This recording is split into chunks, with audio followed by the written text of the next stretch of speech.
अस्सलाम वालेकुम नाज़रीन, महरान टीवी न्यूज़ में अवां खे भलीकार मां फराशा। सब खां पहिरियों हिकु नज़र हेडलाइन ते। IMF ऐं पाकिस्तान विच में स्टाफ लेवल मुआहिदो तइ थी वियो। मंज़ूरीअ खां पोइ पाकिस्तान खे $1 अरब 21 करोड़ मिलंदा। पाकिस्तान खे मजमूई अदायगी तक़रीबन $4.5 अरब ताईं पहुची वेंदी। अमेरिका ऐं ईरान विच में जंगबंदीअ लाइ पाकिस्तान जूं सिफ़ारिशी कोशिशूं जारी। पाकिस्तान, सऊदी अरब, मिस्र ऐं तुर्किया जे परॾेही वज़ीरनि जी सुभाणे इस्लामाबाद में गॾिजाणी थींदी। नायब वज़ीर आज़म ऐं परॾेही वज़ीर इसहाक़ डार तस्दीक़ कंदे चयो आहे त सऊदी अरब, मिस्र ऐं तुर्किया जा परॾेही वज़ीर सुभाणे पाकिस्तान जो दौरो कंदा। टिनी मुल्कनि जा परॾेही वज़ीर वज़ीर आज़म शहबाज शरीफ़ सां बि मुलाक़ात कंदा। इसहाक़ डार वधीक चयो आहे त ईरान सां ॻाल्हि ॿोल जारी आहे। ॻाल्हियुनि जे करे मीडिया ते ॻाल्हाइण खां पासो करे रहिया आहियूं।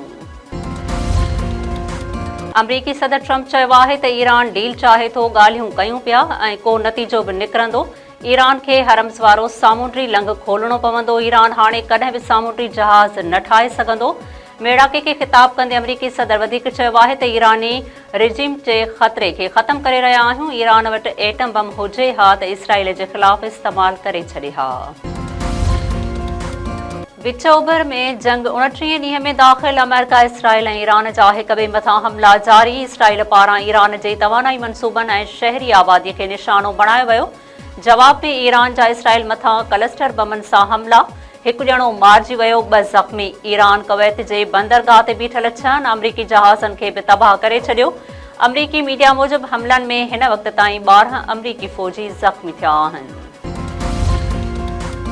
सोबेदेरे वेझो धुरिन में मामूली ॻाल्हि तां झेड़े में फ़ौजी जवान क़तल। ॻोठ सिंधु सोलंकीअ में सोलंकी बिरादरी जे 2 धुरिन में झेड़ो। जवाबदार गोलियूं हणी भेणी वे मंसूर सोलंकीअ खे क़तल करे छॾियो। मक़तूल जे वालिद इरशाद सोलंकीअ जो चवणु आहे त संदसि पुटु फ़ौज मां गुज़िरियल राति मोकल ते घर आयल हुयो। साले बेगुनाह खेसि क़तल करे ज़ुल्म कयो आहे। ढकण वेझो चोरीअ जी कोशिश दौरान चोरनि हथां नौजवान क़तल। ॻोठ मोहम्मद बख़्श लोहर में चोरनि मज़ामत करण ते 16 वरियनि जे राशिद वल्द गुलबहार लोहर खे गोलियूं हणी क़तल कयो। मारिजी वियल नौजवान ईद घुमण लाइ मामनि वटि आयल हुयो। पुलिस पहुची लाश गढ़ी यासीन मुंतक़िल कयो।